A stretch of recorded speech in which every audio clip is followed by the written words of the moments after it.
삶은 나그네 삶이니 내 삶은 나그네 삶이니 주 오실 날 바라며 주 오실 날 바라며 선포하리라. 주의 십자가 그 땅에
지난 한 주간 별일 없으셨지요?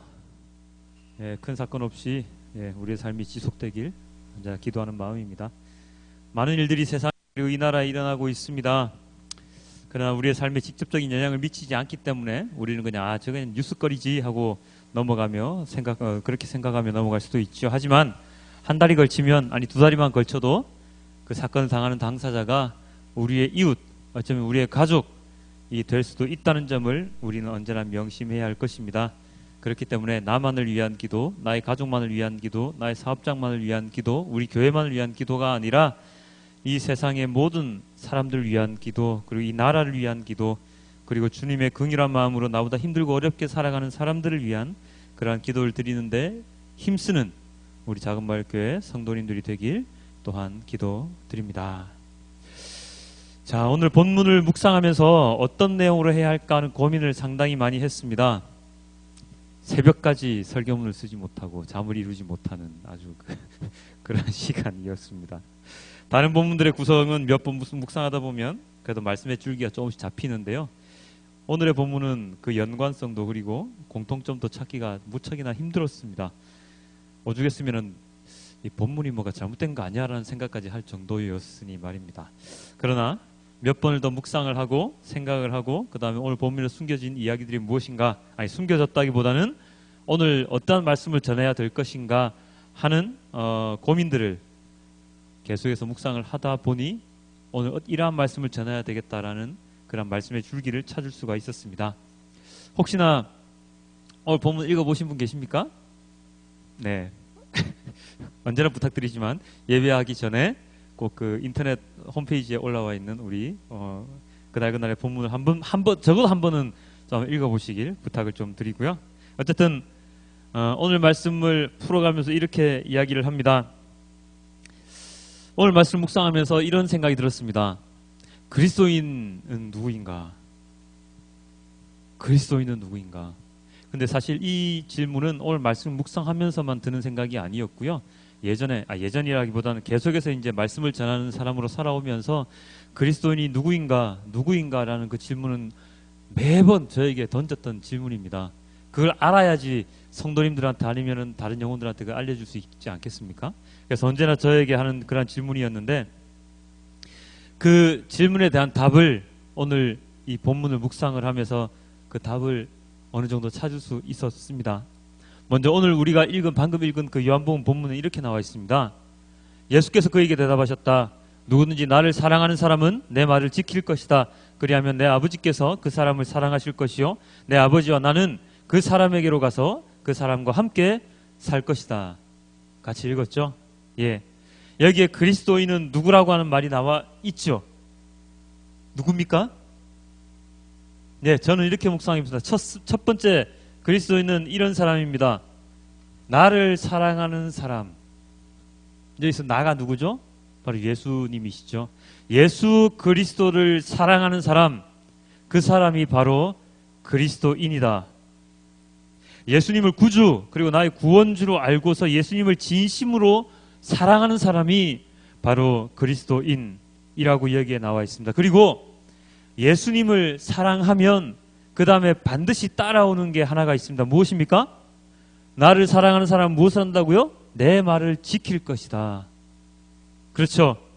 예수님의 말씀을 지키는 자, 그가 바로 그리스도인인 것이죠. 만약에 예수님을 사랑하는데 그 예수님의 말씀을 전혀 따르지 않고 언제나 반대하는 행동을 한다면 그 사람이 그리스도인일까요? 말에 굉장히 어폐가 많죠. 누군가를 사랑하는데 그 사람의 말에 언제나 반대합니다. 그러면 그 사람을 사랑하는 게 아니죠. 그거는 어떻게 보면 집착일 수도 있습니다. 예전에 영화 가운데 그거 있지 않습니까? 그 소설가를 잡아놓고 막 이렇게 막 하는 사람, 이 제목이 갑자기 생각이 안 나는데, 그런 그 사람을 사랑을 하는데 그 사람의 말에는 전혀 따르지 아니하고 언제나 그 사람의 말에 반대하는 그러한 행동을 한다면 그것은 사랑이 아닐 것입니다. 만약에 사랑하는 사이라면 서로의 말을 존중해주고 그리고 상대방의 말에 따르려고 배려해주고 노력하는 그러한 것이 바로 사랑인 것이죠. 만약에 그렇지 않다면 그건 사랑하는 관계가 아니라 방금 전에도 말했지만 집착하는 관계라든지 아니면 수직적인 관계, 내가 명령하는 관계, 뭐 이런 관계일 수밖에 없겠지요. 인간관계에서도 이러할진데 하나님과 그리고 사람과의 관계 속에 그 사랑하는 자의 그 행동이 내 말을 지키지 않고 예수님의 말을 지키지 않는 방향으로 계속 나아간다면 그것은 하나님을 향한 사랑이 아니라는 것을 여러분도 잘 아실 수가 있을 것입니다.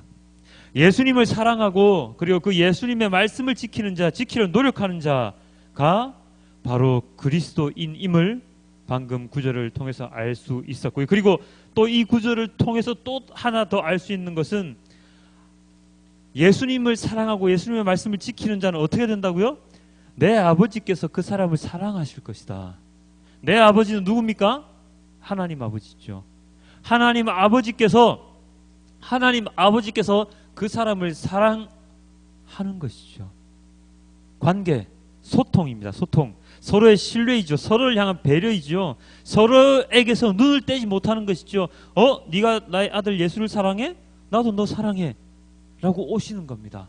아버지께서 예수님을 사랑하는 자, 예수님의 말씀을 지키는 자들을 하나님께서 똑같이 동일하게 그를 사랑해 주시는 것이죠. 그러니 내가 예수님을 사랑하고 내가 하나님을 사랑하면 하나님께서 나를 사랑해 주신다고 하잖아요. 그러면 그 다음에 또한 어떠한 것이 연쇄적으로 반응이 일어나겠습니까? 여기 적혀 있죠. 내 아버지와 나는 그 사람에게로 가서 그와 함께 살 것이다. 그와 함께 살 것이다. 왜? 사랑하니까. 가족이 생기는 이유가 뭡니까?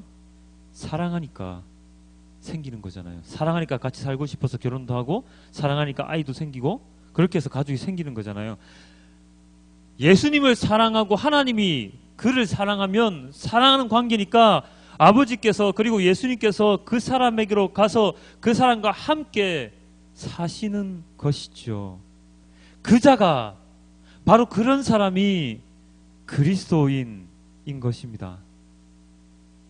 그냥 그저 교회 주일마다 나와서 뭐 말씀 듣고 기도하고 찬양하고 이런다고 해서 그 사람이 그리스도인이 아니라 내가 높은 직분을 내가 안수집사고 뭐 장로고 권사고 뭐 이런 직분을 가졌다고 해서 내가 말씀을 전하는 자라고 해서 그리스도인이 아니라 진심으로 주님을 사랑하고 말씀을 지키며 하나님과 언제나 함께 하려고 노력하는 자, 하나님이 그를 사랑하는 자, 그가 바로 그리스도인이 되는 것입니다.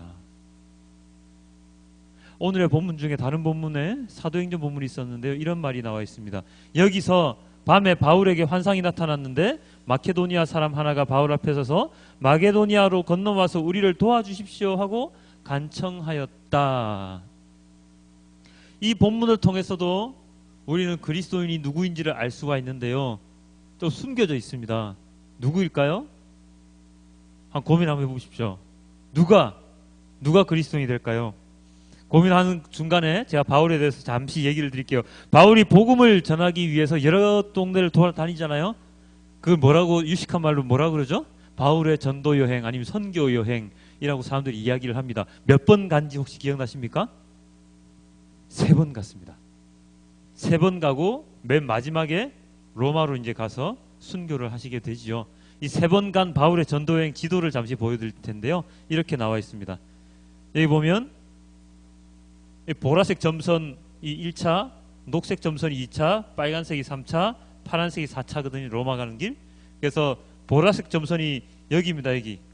여기에서부터 시작을 해서 보라색 점선 이렇게 오는 게 1차. 1차는 굉장히 좀 좁죠. 1차 전도여행은 좀 좁습니다. 그리고 2차 전도여행은 녹색 점선. 녹색 점선이 여기서부터 시작을 합니다. 여기 시작해서 이렇게 쭉 가서 쭉쭉쭉쭉 가서 이렇게 해서 굉장히 넓게 오죠. 이렇게 해서 다시 안디옥까지 돌아오는 게 이게 2차 전도여행. 1차 전도여행은 이 정도 규모였다면 2차는 이렇게 넓어졌습니다. 3차는 어디서부터 시작하냐면 3차는 여기서부터 시작을 합니다. 3차 이렇게 쭉 가서 쭉 2차와 거의 비슷하긴 한데요, 이렇게 와서 이렇게 이제 2차 때 돌아다녔던 그 길을 한 번 더 돌아보는 것이죠. 이렇게 바울 사도가 3차 전도여행을 가고 마지막에 이제 순교하시러 이렇게 로마로 이렇게 가시거든요. 이렇게 가시는데 오늘 우리가 방금 살펴본 그 사도행전의 그 본문에 나와 있는 전도여행은 몇 차이냐면 2차 전도여행 때입니다.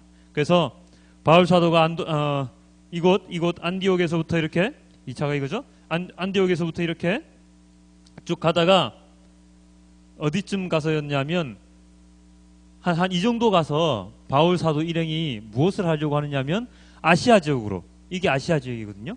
이 아시아 지역으로 그 전도여행을 가려고 계획을 하고 있었는데 한 천사가 나타나서 너희들 아시아로 가지 마라. 어디로? 그렇죠. 아시아로 가지 마라 해서 여기서 대기하고 있던 상황에서 환상을 보게 됩니다. 환상을 보게 되는데 아까 어떤 환상이었죠? 마게도니아에서 사람이 와서 저희들을 좀 도와주십시오 하고 왔다고 방금 전에 읽었잖아요. 마게도니아가 이 지역이거든요. 이 지역이 어디냐면 유럽. 그래서 오늘 이 본문의 시작이 유럽으로의 선교 여행의 첫 시작, 그런 지점이 되는 겁니다. 이때 바울이 유럽을 안 갔으면 유럽에 전해지지가 않죠. 아시아 지역으로 이제 전해졌겠죠. 바로 그 장면이 방금 읽었던 이 구절입니다. 밤에 환상이 나타났는데 마게도니아 사람 하나가 와서, 아까 마게도니아 이쯤 있었잖아요, 유럽에. 바울 앞에 서서 마게도니아로 건너와서 우리를 도와주십시오 하고 간청하는 그러한 장면이 나오는 것이죠. 자, 근데 여기서 다른 말들보다 제가 빨간색으로 표시해 놓은 이 말, 마게도니아로 건너와서 우리를 도와주십시오 라고 환상 속의 한 사람이 이렇게 얘기를 했는데요, 여기 나와 있는 우리를 도와주십시오 하는 이 단어, 이 문장 가운데 도와주십시오라고 하는 이 단어를 원어적으로 살펴보면 보에데오라는 단어가 이 도와주십시오라는 단어라고 합니다. 이 보에데오라는 단어는 어떤 말의 합성어냐면, 보에는 울음소리, 데오는 달리다. 그렇죠. 이거를 연결하면 어떻게 되죠? 울음소리를 듣고 달려가다 라는 의미가 바로 이 도와주십시오라는 단어의 의미가 되는 것이죠. 바울 앞에 나타난 사람이 이렇게 보여대요라고 간청한 이유는 아마도 자신들의 그 처지가 굉장히 힘든 상황, 극한 상황, 울면서 달려와서 막 도와달라고 그렇게 얘기할 만큼 너무나도 힘든 상황, 상황이었기 때문에, 누군가가 도와주지 않으면 안 될 정도의 절박한 상황이었기 때문에 이렇게 환상 속에 와서 바울에게 도와달라고 간청을 한 것이라고 우리는 짐작을 할 수가 있습니다. 그래서 이 환상을 본 바울은 바로 마게도니아로 달려가게 됩니다. 이렇게 되어 있죠. 그 환상을 바울이 본 뒤에 우리는 곧 마케도니아로 건너가려고 하였다. 우리는 마케도니아 사람들에게 복음을 전하기 위하여 하나님께서 우리를 부르신 것이라고 확신했기 때문이다. 그 환상이 그냥 꿈속에 나타난 그냥 헛된 꿈이 아니라 정말로 하나님께서 우리에게 주신 명령, 하나님께서 우리를 부르신 것이라고 확신을 했다고 나와 있습니다. 바로 여기에서 우리는 그리스도인의 모습을 하나를 더 찾아볼 수가 있는데요. 뭐냐 하면은 도움이 필요한 곳에, 그리고 하나님께서 명령하시는 곳에, 하나님께서 부르시는 곳에는 언제나 달려가는 자, 우리의 도움이 필요한 곳에 달려가는 자, 주님께서 부르신 곳에 달려가는 자, 그가 바로 그리스도인인 것이죠. 그리스도인이요, 그냥 골방에 처박혀가지고 기도하고 예배하고 이렇게 하는 사람이 아닙니다. 그리스도인은요, 그냥 자기 혼자서 막 믿음 가지고 살아가는 사람이 아니라고요. 그런 사람들은 그냥 똑같잖아요. 그 불교에서 혼자 명상하는 사람들이랑 뭐 다를 게 뭐가 있습니까? 자기의 구원을 위해서, 오직 자기 하나만을 위해서 기도하고 자기 하나만을 위해서 찬양하고, 그런 사람은 진정한 그리스도인이 아니라는 것이죠. 만약에 그리스도인이라고 한다면 자기에게 어려움을 호소하고 자기에게 도움을 간청하는 자에게 달려가서 그들을 도와줄 수 있는 자, 그리고 하나님이 너 저쪽에 가서 선교를 해, 저쪽에 가서 말씀을 전해 라고 이야기를 하신다면 거기에 두말 않고 순종하여, 그곳이 아무리 힘든 지역이고 어려운 지역이라도 가서 주님의 말씀에 따라 행하는 자가 바로 그리스도인이라는 것이죠. 나만의 신앙이 아니라 세상을 향한 신앙, 세상에 있는 사람들을 향한 신앙을 가진 사람, 그 사람이 바로 그리스도인이라고 말을 하고 있습니다. 요즘은 그리스도인 중에 이기적인 신앙을 가진 사람이 참 많습니다. 물론 자기가 너무 힘들어가지고 너무나도 어렵기 때문에 남을 돌볼 여유가 없어서 그럴 수도 있다라고 생각을 할 수도 있겠지만, 그래도 말입니다. 진정한 그리스도인이라고 한다면 나의 주위를 좀 둘러보는 여유가 있어야 할 것입니다.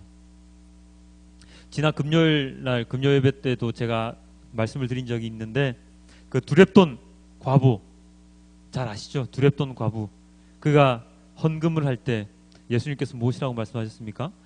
저 사람이 이곳에 있는 다른 모든 사람보다 가장 많이 헌금한 사람이다. 왜? 그 사람은 자기의 하루의 생활비를 다 주님께 내었기 때문이다 라고 이야기를 하셨죠. 왜 그 사람이 그렇게 크게 주님께서 인정을 하실 수 있었을까요? 그 사람은 자기의 모든 것들을 주님께 내어드리면서 자신의 삶 자체를 주님께 의지했다는 것이죠. 주님께 모든 것을 내어 맡겼다는 것이죠. 주님의 사랑을 그렇게 갈구했다는 것이죠. 주님께 모든 것을 드릴 수 있는 그런 믿음을 가진 자였다는 것이죠. 그게 바로 진정한 그리스도인입니다. 마찬가지죠. 누군가 나에게 도움을 요청을 할 때 그들을 위해서 달려가서 함께 울어줄 수 있고 함께 웃어줄 수 있는 사람, 함께 해줄 수 있는 사람이 바로 그리스도인입니다. 난 오늘은 좀 시간이 안 돼서 안 될 것 같아요. 난 다른 일이 있는데요. 다음에 제가 한번 갈게요. 제가 돈은 많이 있는데요. 오늘 이만큼만 내고 다음에 또 돈 더 생기면 더 낼게요. 비슷하지 않습니까? 두렙돈 과부의 그 헌금처럼 나의 시간, 나의 여건, 나의 모든 것을 주님께서 명령하시는 곳, 그리고 주님께서 우리에게 가라고 하시는 곳, 나의 도움을 필요하는 곳에는 반드시 기필코 가고야만 하는 그러한 모습이 진정한 그리스도인의 모습이 아니겠습니까? 이런 사람들이 진정으로 하나님을 사랑하고 예수님을 사랑하는 그러한 사람들이겠죠. 요한복음 본문에서 봤던 그러한 오늘의 그 그리스도의 모습 생각나십니까? 예수님을 사랑하는 사람, 말씀을 지키는 사람, 그리고 도움이 필요한 곳에 달려가는 사람, 그런 자들에게 하나님께서는 엄청난 은혜를 내려주시죠. 왜요? 그들이 진정한 그리스도인이니까. 그들이 하나님께서 인정하시는 그리스도인이니까. 우리 아버지도 우리 어머니도 자식한테 무한정 베풀어 주잖아요. 내 자녀이기 때문에. 내가 하나님의 자녀이고 하나님이 나를 사랑하신다면 하나님께서는 우리에게 모든 걸 내어주시겠지요. 독생자 예수 그리스도를 내어주신 것처럼. 그러한 것처럼 주님께서 우리가 진정한 그리스도인으로서 살아간다면 우리에게 주시는 것이 굉장히 많이 있는데, 오늘의 본문을 통해서 그것을 알아보면 무엇을 주신다고 얘기가 되어 있었냐 하면은, 아까 요한복음 기억나십니까? 이런 말씀이 있었죠.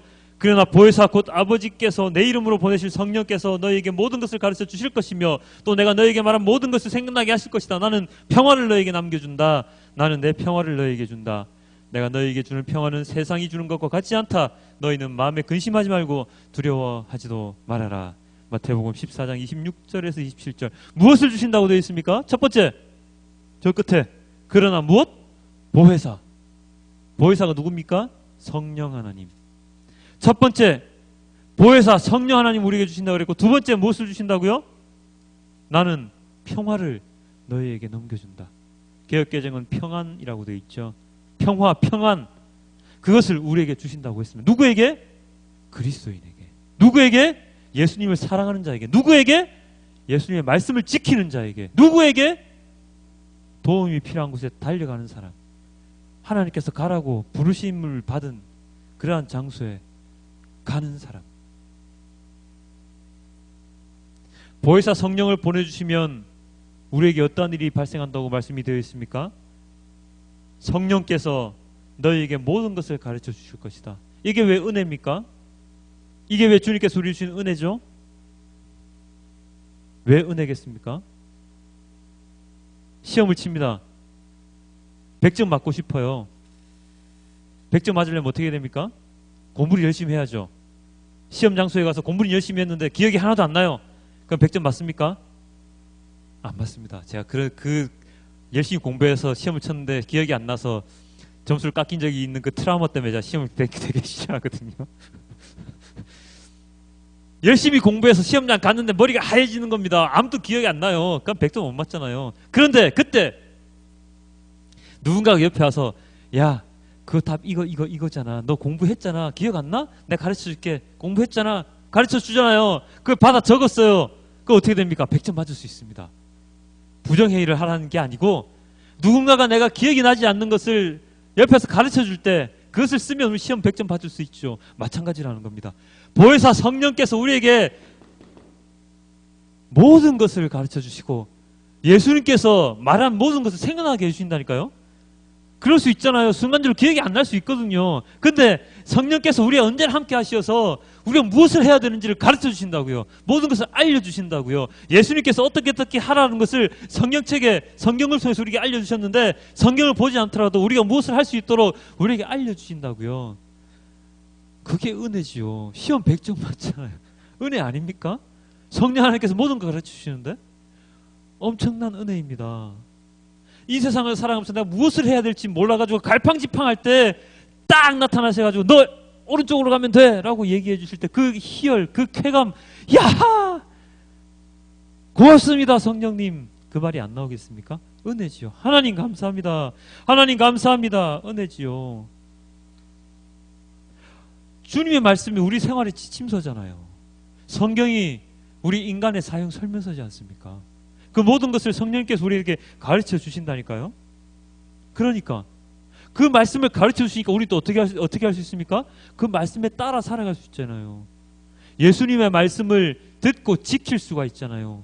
그러면 아까 어떻게 된다고요? 진정한 그리스도인, 하나님께서 우리와 함께 계시는 그러한 사람이 될 수 있으니까 보혜사 성령께서 오셔서 우리에게 모든 것을 말해주시고 생각나게 해주시는 것은 우리를 진정한 그리스도인으로 만들어주신다는 뜻과 똑같은 것입니다. 얼마나 다행스러운 것입니까?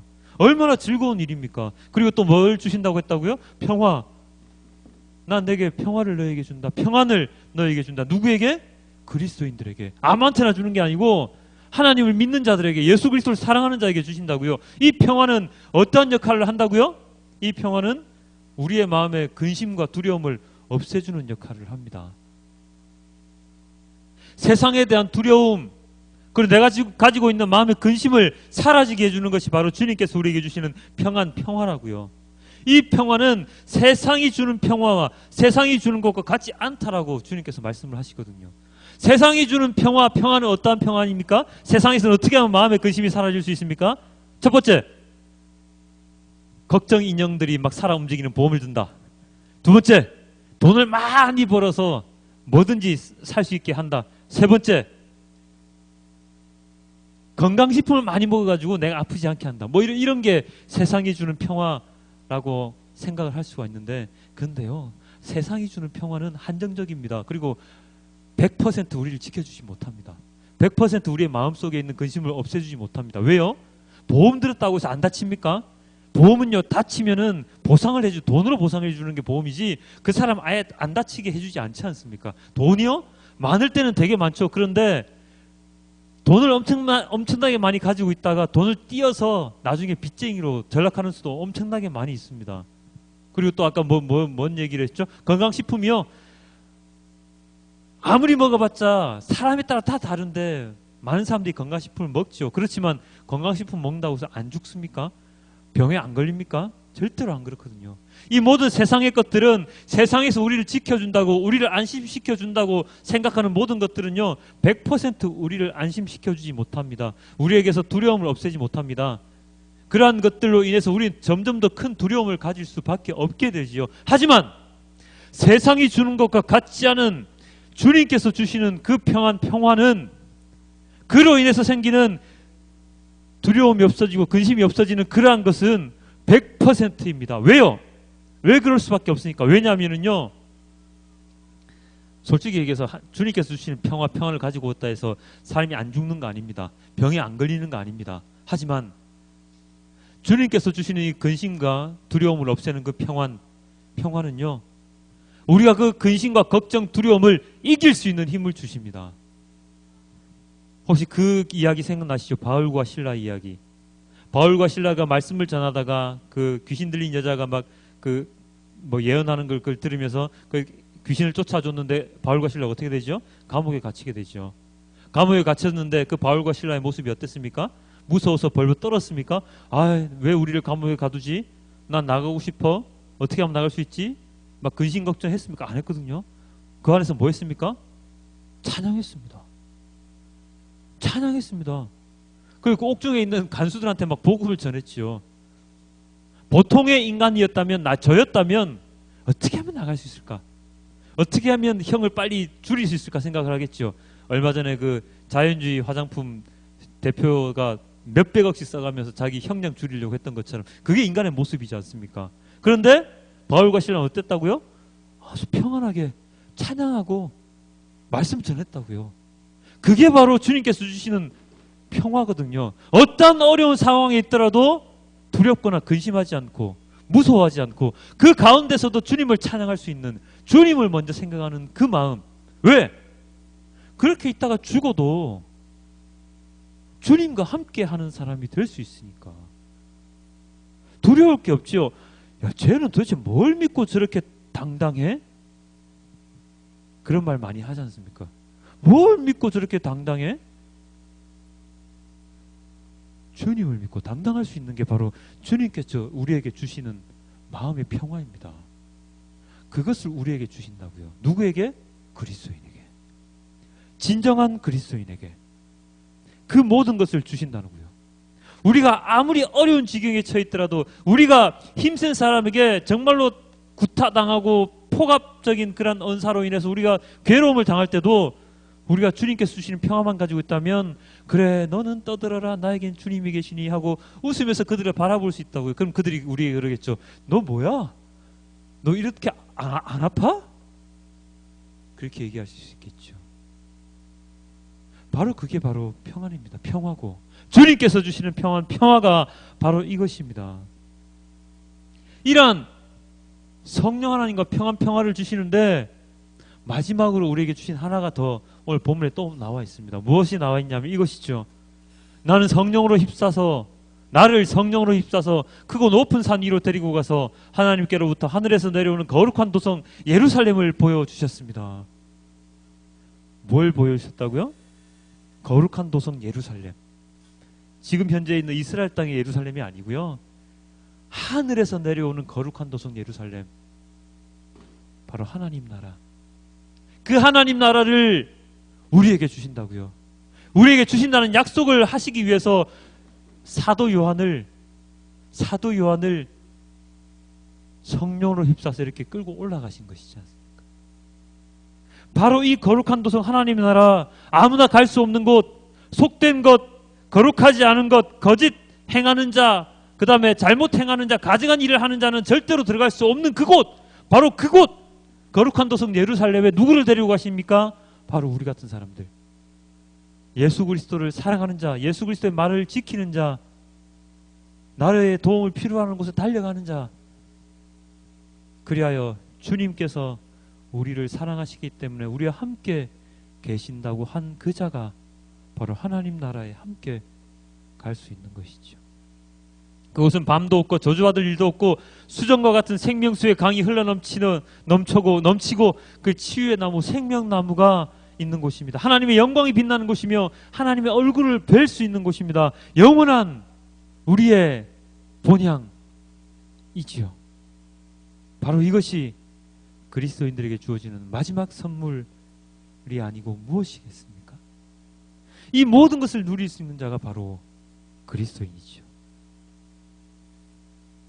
사랑하는 성도 여러분, 오늘 우리는 그리스도인으로 살아가는 것, 그리고 그리스도인은 누구인가에 대해서 이야기를 나누었습니다. 다시 정리하면 이렇습니다. 그리스도인은 예수님, 하나님을 사랑하는 자이며 말씀을 지키는 자이며 하나님과 함께하는 자이며 도움이 필요한 곳에 달려가는 자이며 나를 부르신 곳에, 나의 쓰임이 있는 곳에 달려가는 자입니다. 그런 자들에게 무엇을 주신다고요? 보혜사 성령을 주시고 평화를 주시고 거룩한 도성 예루살렘을 주신다고 주님께서 말씀을 하셨습니다. 그리하여 아무런 걱정과 근심이 없는 자가 될 수 있도록, 그리고 영원히 하나님과 함께 살아가는 자가 될 수 있도록 해주신다고 오늘 본문을 통해서 우리에게 말씀해 주십니다. 그런데 만약에 방금 제가 말한 이 조건들이 본인과 맞지 않다고 생각된다면 우리는 한 번 더 우리의 삶을 점검해 볼 필요가 있습니다. 나는 과연 예수님을 사랑하는 자인가? 나는 과연 예수님의 말씀을 지키는 자인가? 나는 과연 나에게 도움을 요청하는 자에게 그 도움을 줄 수 있는 자인가? 나는 과연 하나님께서 부르신 그곳으로 아무런 토를 달지 않냐고 달려갈 수 있는 자인가? 나는 그저 나의 신앙을 가지고 살아가는 자는 아닌가? 이기적인 나의 마음을 가지고 주님을 믿는다고 말하고 다니는 자는 아닌가? 우리는 한 번 더 생각을 해보아야 할 것입니다. 이 모든 것을 하나씩 점검하면서 만약에 나에게 부족한 것이 있다면 그것을 채우려고 노력을 하고 나의 마음을 하나님께 돌리려고 회개하는 마음으로 살아가는 자, 그 자가 진정한 그리스도인이며 그 자를 위하여 하나님께서는 우리에게 모든 것을 준비해 주시고 모든 것을 주실 것입니다. 두려움과 걱정을 떨쳐버리십시오. 세상의 두려움과 걱정은 아무것도 아닙니다. 그리고 사랑하십시오. 그리고 땅끝까지 주님의 말씀을 전하기 위해서 노력하십시오. 그럴 때 하나님 나라가 우리 앞에 문이 활짝 열린 채 다가올 것입니다. 이번 한 주간 그리스도인으로서의 나의 삶을 되돌아보고 조금 더 주님과 함께하기 위해서, 거룩하게 살기 위해서, 세상을 위하여 기도하는 자가 되기 위해서 노력하는 우리 모두가 되길 기도합니다. 세상이 우리를 두렵게 하는 것이 아니라 우리가 세상을 변화시킬 수 있는 사람, 그리고 사랑을 전할 수 있는 그러한 자로서 살아가길 기도합니다. 이번 한 주간 나는 진정한 그리스도인인가 아닌가를 한 번 더 고민하는 자가 될 수 있기를 또한 기도합니다. 우리도 함께 찬양하며 기도할 때 이 모든 것을 주님께 올려드리도록 하고요. 우리가 익히 잘 아는 찬양 평안을 너에게 주노라, 우리 함께 찬양하시면서 오늘 주님께서 우리에게 약속하신 모든 것들을 한 번 더 기억하며 우리가 그러한 주님의 약속에 합당한 자로 살아갈 수 있는 자가 될 수 있기를 또한 주님께 기도드렸으면 좋겠습니다. 평안을 너에게 주노라 주님께서 약속하셨습니다. 이 찬양하시면서 우리 은혜 말씀을 기록하도록 하겠습니다. 평안을 너에게 주노라.